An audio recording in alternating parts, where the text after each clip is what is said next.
ang bagong sandata ni Arthur Lewain. At parang dito talaga masusubukan si Arthur kung paano niya i-handle ang sitwasyon kapag aktwal niya ng makakalaban ng mga mixed blood Basilisk Race Ashura.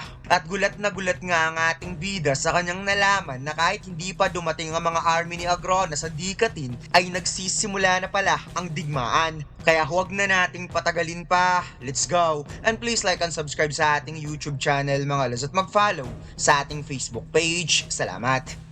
Nagsimula ang chapter na ito kung saan sinabi ni Rain ang espada ni Arthur na tinatawag niyang Dawn's Ballad ay siya mismo ang lumikha. Kaya bumalik ang alaala ng ating bida nung una niyang nakita ang espada na mayroong nakasulat na Dawn's Ballad WK4.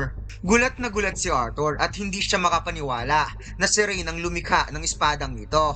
Napahawak siya sa ulo at sinabing ipagpalagay na lang daw niya na pinanday ni Rain ang Dawn's Ballad. Ngunit anong ginagawa ng espadang ito sa Dikatin? Ni-weld ni Rain ang Dawn's Ballad at sinabing ang weapon na ito ay isa sa mga experimental weapon niya. More or less, isang failure na espada.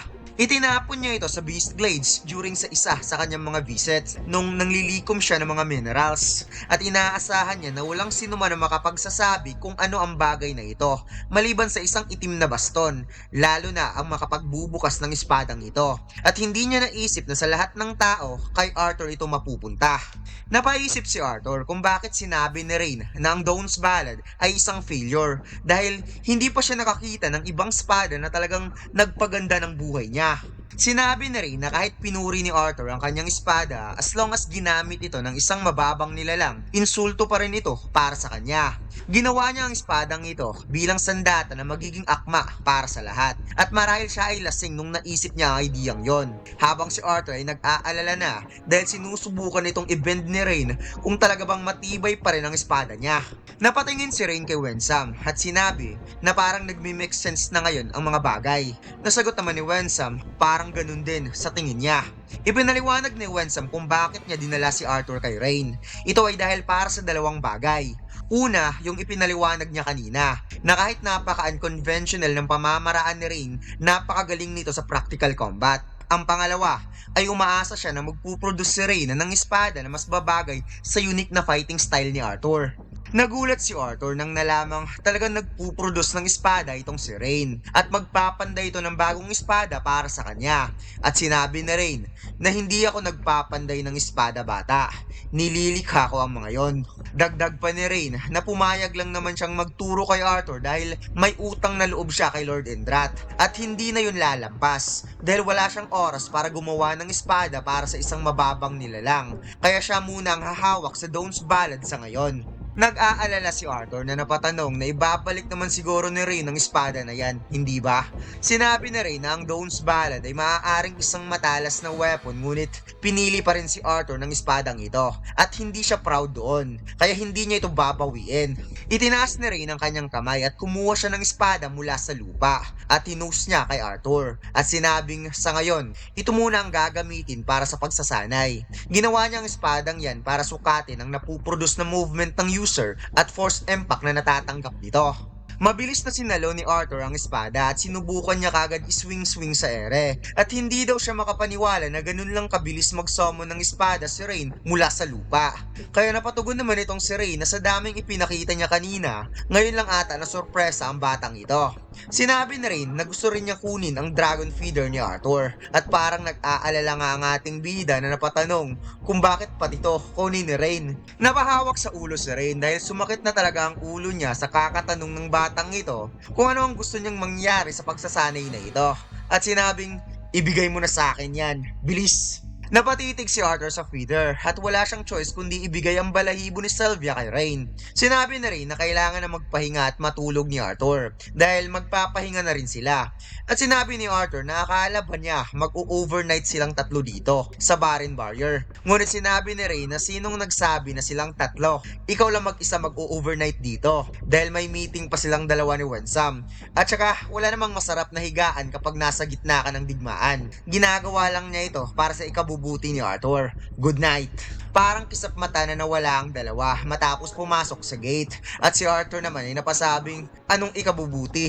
Ikabubuti my ass. Nagpalipas ng gabi si Arthur sa gitna ng Barin Barrier at lumikha siya ng shelter gamit ang Earth Magic.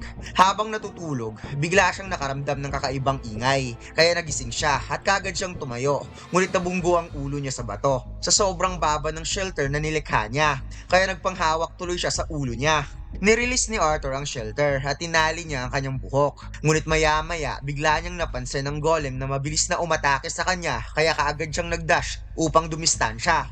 Kaagad gumawa ng pag-atake ang golem gamit ang axe at mabilis namang ginamit ni Arthur ang Earth Magic upang salagin ang atake at gumamit na rin siya ng mga Earth Barrier para protektahan ang sarili. Nagkaroon ng malawak na usok dahil sa banggaan ng kanilang atake at sumigaw itong si Rain na nasa itaas ng bato na hindi talaga makakapagpahinga si Arthur kapag nasa gitna ito ng digmaan. Kailangan itong sanayin ang sarili na makipaglaban sa napaka-optimal na state. Napapalibutan na naman si Arthur ng napakaraming golem at sinabi nga dito ni Rain, ngayon, maghubad ka na bata.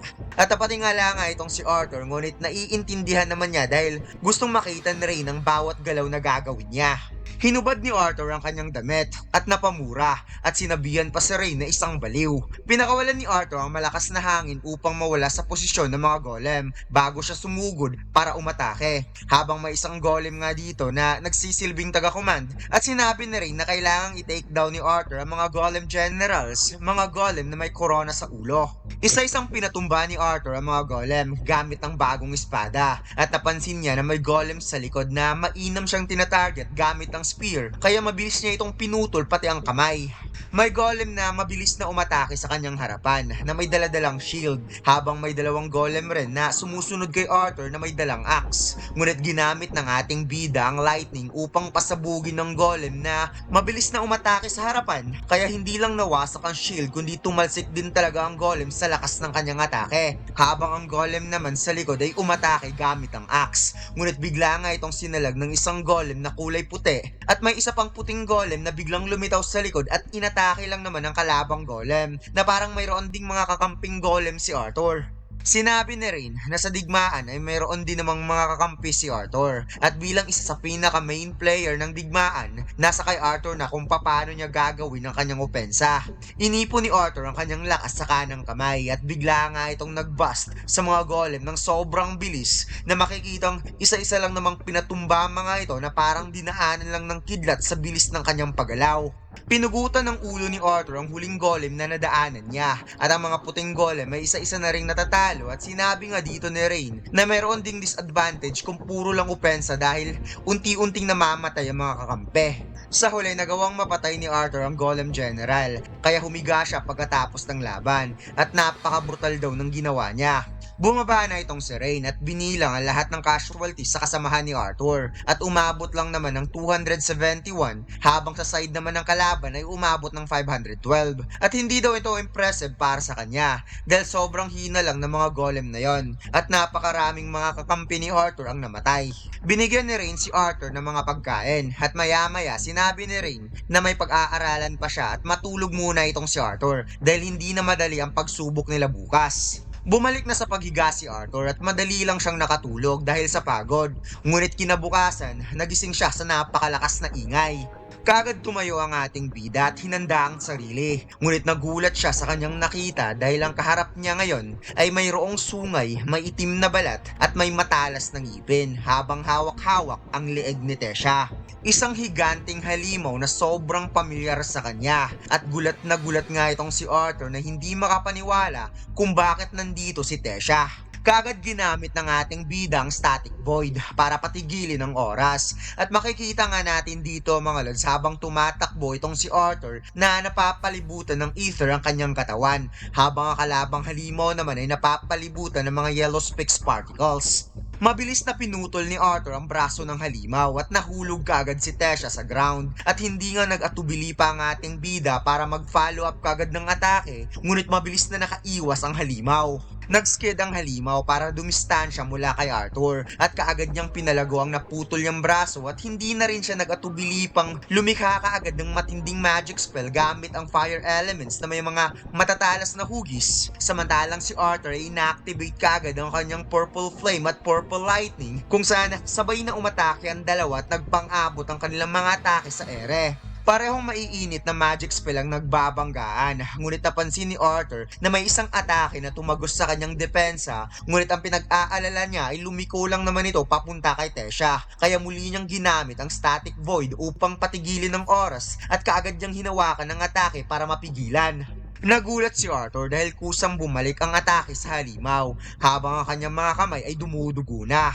Nakaramdam ng matinding pagod ang ating bida since 2 beses niyang ginamit ang static void para iligtas si Tesha at bigla na lamang nagkaroon ng malakas na pagsabog kung saan humahakbang na ngayon ang halimaw papunta kay Arthur. Napadukot si Arthur at napaisip siya at biglang sumigaw na wikang, "Rain, tama na muna to." Nagkatinginan ng dalawa at maya-maya unti-unting nagmelt ang katawan ng halimaw papunta sa lupa at ang katawan din ni Tesha ay naging lupa. Nagpakita si Rain at sinabi na umaasa pa naman siya na lalaruin pa ni Arthur ang sitwasyon na yon at i-handle ang lahat. Sinabi ni Arthur na mahirap na hindi mahalata ang ganito ka hindi katotohanang sitwasyon, kaya sana'y hindi ito gagawin ni Rain para lang sa kasiyahan. Napatanong si Rain kung paano ba makakakuha ng kasiyahan mula sa training na marahil sa maling paraan ng pagturo. Kaya sinabi ni Arthur, never mind. Sinabi ni Rain na kahit ano pa mang sabihin ni Arthur sa ginawa niya ay para lang naman yun sa kapakanan ni Arthur. Tingnan mo nga naman ang ginawa nito, inubos ang lahat ng lakas para lang iligtas ang elf na yon. Tugon ni Arthur na alam niya na hindi naman yun ang pinakamainam na desisyon. Ngunit mayroon kasing mga tao na kinukonsider niya na mas mahalaga pa kaysa sa sarili niya. Kaya sinabi ni Rain na kahit na nagsasayang pa rin ng enerhiya itong si Arthur, kahit na pamilya, asawa o kahit na ano, kung saan si Arthur ay biglang napateka muna dahil hindi daw niya asawa si Tesha. At na-realize nga ni Rain na sa nakikita daw niyang reaksyon ngayon ni Arthur at sa sinabi sa kanya ni Wensa, masasabi niyang higit pa sa simpleng paghanga ang tingin ni Arthur kay Tesha. Kaya tinanong ni Rain kung hindi pa ba sila nagkaroon ng pisikal na pagtatalik. Namula ang pisngi ni Arthur na napawat at sinabing hindi pa. Napahawak siya sa ulo dahil wala na daw sa point ang mga pinagsasabi nito. Kaya pwede na itong maglikha ng kahit na ano. Sinabi na rin na kaya niyang lumikha ng mga bagay at kaya din niyang gumawa ng mga senaryo. Kaso hindi niya magagawa ang lahat. Hindi niya kayang gumawa ng properties na gawa sa tubig. Ngunit napaisip si Rain kung paano nalaman ni Arthur na isa yung fake. Tugon ni Arthur na pagkatapos niyang kumalma, na-realize niya na may nakikita siyang fluctuation na yellow mana. Talagang napaka-realistic ng ginawa nito. Ngunit walang sense para sa isang basilisk na kunin si Tesha papuntang Ipiotos. Dagdag pa ni Arthur na imposible para sa mga mababang nilalang na makaabot ng level ng mana arts katulad ng mga Ashura. Ngunit sinabi na rin na salungat sa kanyang pagkatao ang sabihing imposible. Subalit masasabi niya na sobrang malabo rin talagang mangyari yon. Ngunit para kay Arthur, hindi dapat mag-alala patungkol doon. Napatanong si Arthur kung bakit. Paliwanag ni Rain na si Arthur ay parang naglalakad ng koleksyon ng mga estadistikang halos imposibleng mangyari. May likas itong kakayahan na unawain ng 4 na elemento, kasama na mga deviant form ng mga ito. At ito ang susi kung bakit nabuksan ni Arthur ang Ether, na siyang pinagkaloob naman ng prinsesa ng mga dragon na si Selvia. Lahat ng tungkol kay Arthur ay isang anomaly, kahit ang mga Ashura ay walang ganyang talento at swerte. Kaya sinabi ni Arthur na salamat kung yan ang paraan ni Rain para mabigyan siya ng lakas na loob. At tinanong niya kung ano na ang susunod nilang gagawin. Biglang kinuha ni Rain ang kamay ni Arthur at ipinakita ang minerals na tinatawag na acrolite. Ang bato daw na ito ay napakabihira, ngunit gaya lang ito ng isang useless na bato. However, gamit ang tamang pag-refine at synthesizing process, capable itong lumikha ng isang kahanga-hangang bagay. At sinabi pa niya na kung naaalala ni Arthur na sinabi niya na hindi siya nagpapanday ng espada, ito ay dahil nililikha niya ang mga ito, gamit ang maliit na batong ito. At tamang tool ay kaya niyang patubuin ang hiyas na ito at magiging sandata. Kaya parang naguguluhan si Arthur at napatanong na anong tumubo, katulad ng puno ng kahoy. tumutubo. At sinabi naman ni Rain na parang ganun na nga at bigla niyang ibinao ng acrolite sa palad ni Arthur. Kaya napaaray ang ating bida sa sakit ng kanyang kamay at hindi man lang daw siya winarningan ni Rain at humingi naman ng sorry si Rain. Nakalimutan lang daw niyang magbilang ng 1, 2, 3. Sinabi ni Rain na isinentesis niya ang acrolite sa balahibo ni Lady Sylvia pati na rin sa kaliskis ni Lady Sylvie. Pareho lang itong mahahalagang sangkap ng pagkatao ni Arthur kaya na kay Arthur na kung ano man ang tumubo na sandata para sa sarili niya. Napatanong si Arthur kung bakit nagbago ang isipan ni Rain. Akala niya hindi siya nito gawa ng bagong weapon.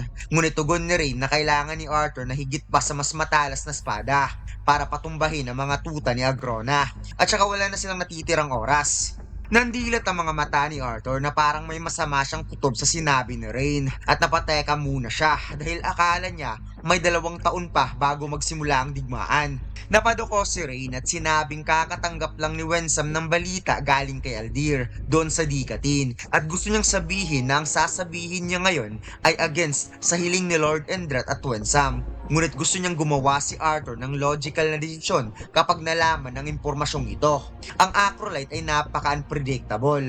Posibleng ilang taon pa bago ma-manifest ni Arthur ang acrolite into weapon. Subalit gusto niyang palakasin si Arthur sa digmaang ito. Dahil kahit hindi pa fully dumating ang mga army ni Agrona sa Dikatin, nagsisimula na ngayon ang digmaan.